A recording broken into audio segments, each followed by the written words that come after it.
right now, like as you are listening to this very sentence, there is a traffic jam of just staggering proportions happening in complete silence. Totally out of sight for most people, yeah. Exactly. I mean, thousands of these floating cities burning millions of tons of heavy sludge are crossing the oceans literally just to bring you the phone in your hand or the shoes on your feet. Right. We look at a map, we see the blue space, we just kind of think it's empty. But in reality, it is this invisible, highly congested circulatory system of the global economy. And it operates completely behind the scenes for most consumers. But, if that maritime network pauses for even a few days. Oh, it's chaos. Yeah, supermarket shelves go bare, assembly lines shut down worldwide. It is the backbone. Almost everything you own took a boat ride to get to you. And today, for our deep dive, we are looking straight at the colossal challenge of decarbonizing that massive, invisible network. Which is no small feat. Not at all. The maritime industry is under immense pressure to clean up a footprint that has relied on heavy fossil fuels for well over a century. So we have a huge stack of sources to synthesize today. We're looking at internal documents, sustainability reports from 2023 and 2024, and technical press releases specifically from the Mediterranean Shipping Company. MSC. Yeah. MSC. And they operate on just a mind-boggling scale across both cargo logistics and their cruise divisions. And that scale is important because when a logistics player of that sheer size makes a structural pivot, it forces everyone else, suppliers, ports, even competitors, to adapt. Right. We are looking at data that shows how an entire global supply chain is basically being re-engineered in real time. Okay, let's unpack this because there is a massive regulatory hammer about to drop, which is kind of forcing this whole re-engineering. The EU ETS. Yes, the European Union's emissions trading system. By January 1st, 2026, shipping lines are going to have to account for 100% of their emissions for cargo going in and out of Europe. Which is huge. Yeah, I mean, that is a really steep climb from the 70% that was required in 2025. It completely changes the math of global trade, honestly. We are no longer talking about, voluntary sustainability goals for 2050. Every single ton of carbon emitted now carries a direct, unavoidable financial penalty. Like an actual tax on the pollution. Exactly. And the documents we're analyzing show that these costs will ripple through the entire supply chain. The industry has to physically stop burning as much carbon today, or the financial liability just becomes completely unmanageable. Which means before you go and completely tear apart a multi-million-dollar ship to replace its engine with some futuristic technology, you have to figure out how to make the ships you already have run leaner. You have to. And it turns out the first weapon in a maritime decarbonization strategy isn't a new fuel, it's an algorithm. Right, because digitalization has to happen before physical transformation. You have to eliminate the operational waste first. So I was reading through the specs for this new tool MSC Cruises developed called OptiCruise. Oh yeah, the one with the University of Genoa? Right, they built it alongside researchers at the University of Genoa and the EU's Project Yi-Chih. And normally, you think a cruise line picks a route based on what looks best in a travel brochure. Like, where are the prettiest beaches? Exactly. But OptiCruise treats a vacation itinerary like a hyper-complex mathematical puzzle. It factors in the exact sequencing of port calls, the optimal speed, fuel consumption rates. Even the tides. Yeah, precise departure times to minimize resistance from incoming tides and weather patterns. What's fascinating here is how this redefines climate technology. Yeah. We intuitively think of green tech as solar panels or wind turbines. Sure. But in global logistics, hydrodynamics and routing algorithms are incredibly potent climate tech. Think about it. When a ship pushes against an adverse tide, the engine has to work exponentially harder just to maintain the same speed. So it's just chugging fuel. Vastly more fuel. But by calculating a departure window that rides the tide instead of fighting it, the physical drag on the hull decreases dramatically. They actually tested this prototype on a massive vessel, right? The MSC Bellisma. Yeah, for a full year. A full year across 17 ports in the Mediterranean. Yeah. And by just running the math better and adjusting the throttle based on those environmental variables, they proved they could reduce fleet-wide emissions by 10 to 15%. Which is massive. It really is. Across both their cargo and cruise operations, these optimization tools avoided 50,000 tons of CO2 emissions. It actually brought their carbon intensity down to a record low. The EOI metric. Right, the Energy Efficiency Operational Indicator, which basically tracks the CO2 emitted per ton of cargo moved over a nautical mile.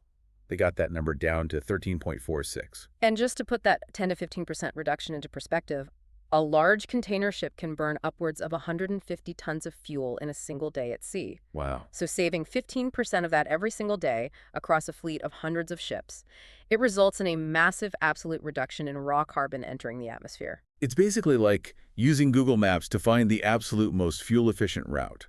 But instead of a hybrid sedan, you're routing a floating city.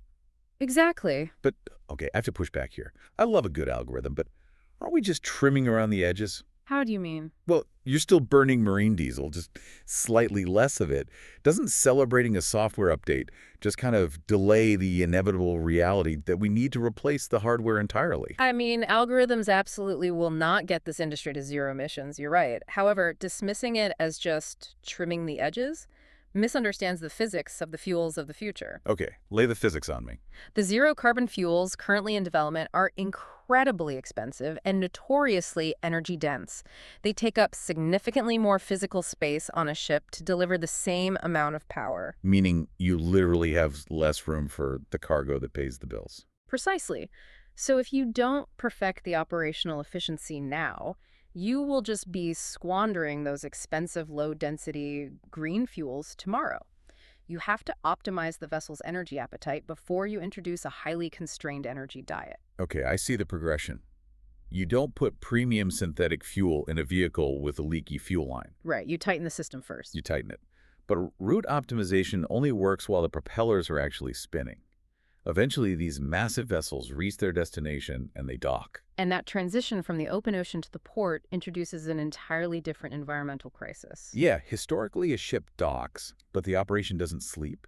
I mean, the crew needs lights, the refrigeration units for the cargo containers have to keep humming. Those giant cranes need power. Right. So the ship just leaves its diesel generators running the entire time it is sitting stationary in the harbor. But the 2024 Sustainability Report highlights a rapid shift toward onshore power supply, or OPS. Basically shore power. Shore power, yeah. Yeah. MSC's cruise shore power connections jumped from 44 in 2023 to 142 in 2024. And the sheer engineering required to make that happen is daunting. You're trying to safely deliver high-voltage electricity to a massive metal object floating in salt water. It sounds like a bad idea on paper. It really does. And it is scaling up on the cargo side, too. The documents detail the Asyaport terminal in Turkey. They invested $10 million utilizing Turkish engineers to become the first port in the country to offer shore power to container vessels. To multiple vessels at once, right? Yeah, they built the infrastructure to plug in 2 mainline vessels and 3 feeder vessels at the exact same time. The MSC Oscar was the first to use it. And the Oscar is huge. It is 396 meters long. It carries 20,000 shipping containers. It literally pulled into Asyaport and just plugged into the wall for 48 hours. 0 fuel burned while at berth. The local impact of that is immediate. By shutting down those auxiliary marine engines, you instantly eliminate the sulfur dioxide, nitrogen oxides, and all that particulate matter that traditionally blankets port cities. Smog, basically. Yeah, you are cleaning up the air the local community breathes.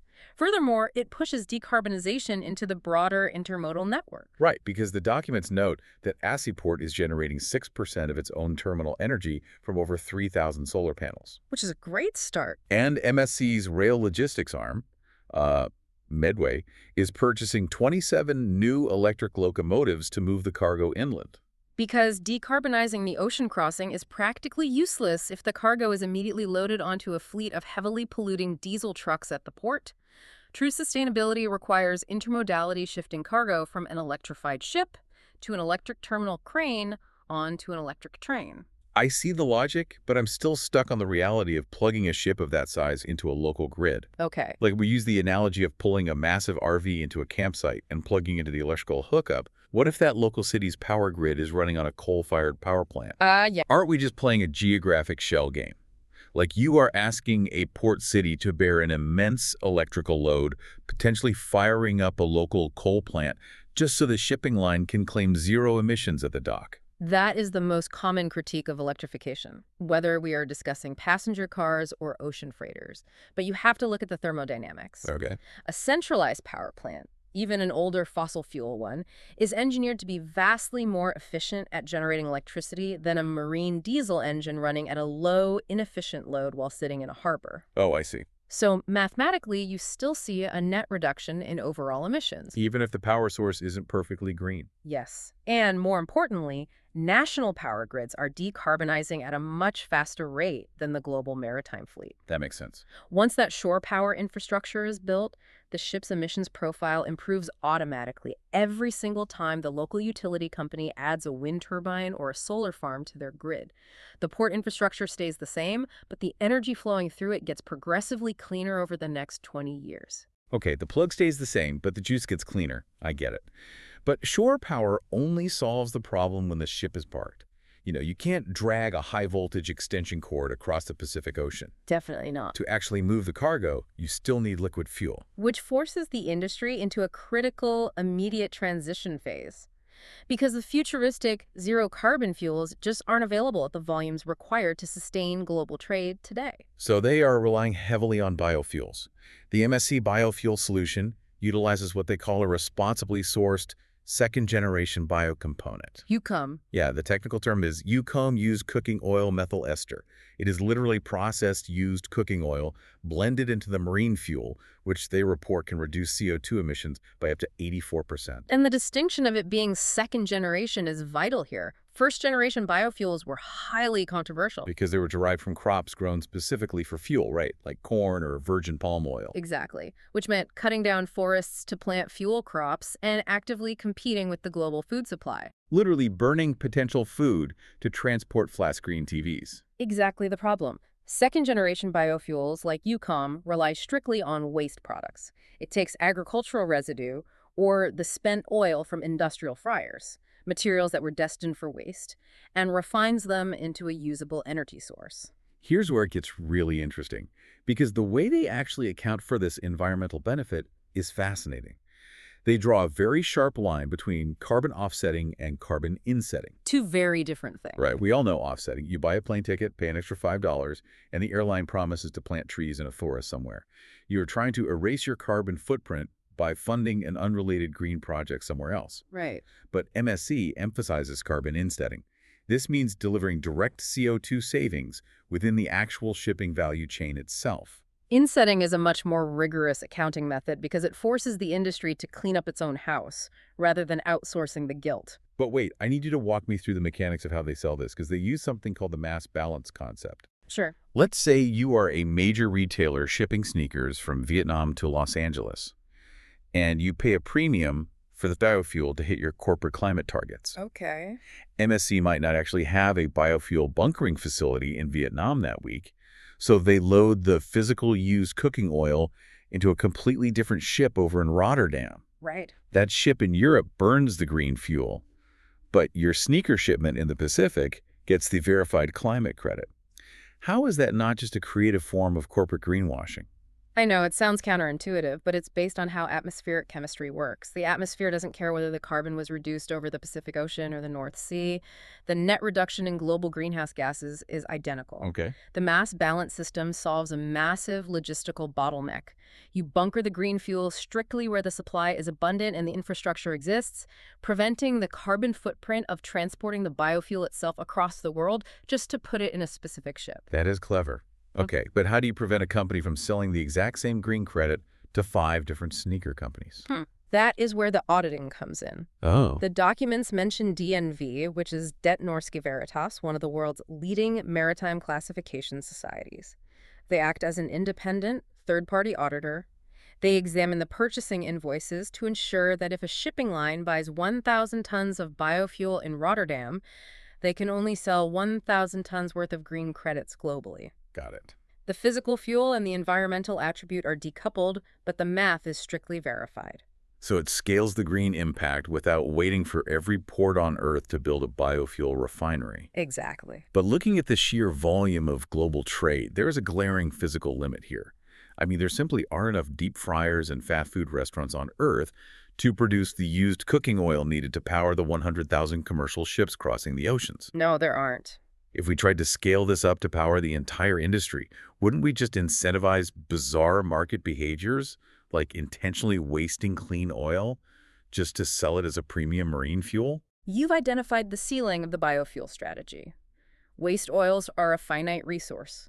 Biofuels are an essential bridge. They allow the industry to reduce emissions today using existing engine technology, but they cannot be the final destination. So what's the final destination? The industry needs a scalable molecule that can be produced in massive quantities using renewable energy. Which takes us to the multi-billion-dollar long game. The internal documents refer to this as the methane pathway. MSC is making a massive capital bet on liquefied natural gas, or LNG. A huge bet. Yeah, they are partnering with major energy players like Shell to make this happen. By the end of 2023, MSC had 15 dual-fuel LNG vessels in the water. But by 2027, they expect to have over 100 of these ships operating, which will account for roughly 20% of their entire fleet capacity. And the strategy relies on this methane pathway, starting with fossil LNG today, transitioning to bio-LNG captured from organic waste, and eventually reaching synthetic renewable LNG, known as eLNG, by 2050. So they just upgrade the fuel over time. Yes. The brilliance of that pathway lies entirely in the hardware flexibility. The molecular structure of methane is identical regardless of its origin. Right, CH4. Exactly, CH4. You can pull it out of the ground as a fossil fuel, you can capture it from a landfill as bio-LNG, or you can synthesize it in a facility using green hydrogen and captured carbon to create eLNG. Meaning the multi-million-dollar engine sitting inside the ship doesn't care where the molecule came from. Precisely. A container ship is a 25-year asset. You cannot afford to build a ship today that becomes obsolete in 10 years because the industry chose a different fuel standard. That would be a financial disaster. Right. By building dual-fuel LNG engines now, you lock in the architecture. You can incrementally swap the fuel source from fossil-based to synthetic over the next 3 decades without ever having to dry dock the ship and rebuild the propulsion system. It's like buying a hybrid car today, but knowing the manufacturer designed the engine bay so you can easily slide out the gas tank and replace it with a hydrogen fuel cell in 10 years without having to buy a whole new car. That's a perfect way to look at it. You are future-proofing the massive capital investment. But, okay, if we are talking about methane, we have to address the giant elephant in the room. The issue of methane slip. Methane slip. When a massive marine engine burns LNG, the combustion process isn't always 100% perfect. A small percentage of that unburnt methane escapes the combustion chamber, travels up the smokestack, and slips directly into the atmosphere. Right. And methane is a brutal greenhouse gas. Over a 20-year period, it traps over 80 times more heat than CO2. Aren't we playing with fire here? Like, if the industry relies on a fuel that leaks, couldn't that short-term warming effect actively accelerate the climate crisis before we ever reach the synthetic eLNG stage? It is the single most critical vulnerability of the entire LNG strategy. If the engineering fails to eliminate methane slip, the climate math of the methane pathway completely falls apart. You end up doing more atmospheric damage than if you had just burned traditional heavy fuel oil. That's terrifying. But the sources show the industry is acutely aware of this, right? They're throwing heavy research and development at it. Oh, absolutely. MSC is working alongside the engine manufacturer Wärtsilä and Lloyd's Register on an initiative funded by Europe's flagship science program, EU Horizon. A Green Ray project. Right, Green Ray. They are developing highly specific catalysts to eliminate this methane slip, especially focusing on retrofitting older engines where the combustion is, less efficient. And the mechanics of these catalysts are fascinating. Essentially, they act as an advanced chemical net placed within the exhaust system. Like a filter. Kind of. As the exhaust gases pass through, the catalyst captures the unburnt methane molecules and breaks them down, oxidizing them before they can escape the smokestack. A representative from Shell actually mentioned in one of the Maritime news articles that they have an in-house catalyst that has already undergone thousands of hours of testing. It's moving fast. So it is a literal technological race against time. Can the chemists and engineers perfect and install these chemical nets fast enough to neutralize the methane slip before the global fleet expands its LNG footprint too far? The viability of the next 30 years of maritime decarbonization hinges on the success of projects exactly like Green Ray. But, optimizing algorithms, auditing biofuels, and capturing methane, that only addresses the emissions side of the equation. True. A truly holistic view of sustainability requires looking at the physical environments these massive machines are plowing through and the human beings actually operating the systems. Because treating carbon reduction as the only metric of success ignores the broader ecological and social ecosystems that global trade disrupts. Let's look at the physical environment first, specifically the impact on whales. Right. The sheer scale of these modern vessels poses a deadly physical threat to marine life. MSC became the first major line in the industry to voluntarily reroute their ships off the coasts of Greece and Sri Lanka, specifically to protect endangered whale populations. And the results were immediate. Yeah, the data from their 2023 report is striking. By altering the navigation paths, they reduced the risk of ship strikes to sperm whales by 70% and blue whales by 95%. Wow. In 2023, they actually reported 0 whale collisions. That is a phenomenal conservation achievement, and it proves that operational protocols can have an immediate, verifiable impact on biodiversity. And they didn't just draw new lines on a navigational chart either. They collaborated with a marine protection charity called ORCA to train 469 crew members on the bridge on how to actively identify whale species at risk and execute evasive maneuvers. It's the maritime equivalent of building a wildlife overpass on a busy interstate highway. You acknowledge the infrastructure is inherently dangerous to the local habitat, and you design a bypass. If we connect this to the bigger picture, it highlights a profound friction within environmental, social, and governance goals, what we call ESG. I'm glad you brought up that friction because I have to push back on this. We just spent 15 minutes obsessing over OptiCruise algorithms and saving every single drop of fuel to reduce carbon. Right. But if you force a ship to take a wide detour around a whale habitat, you are adding miles to the journey. A longer route forces the engines to burn more fuel.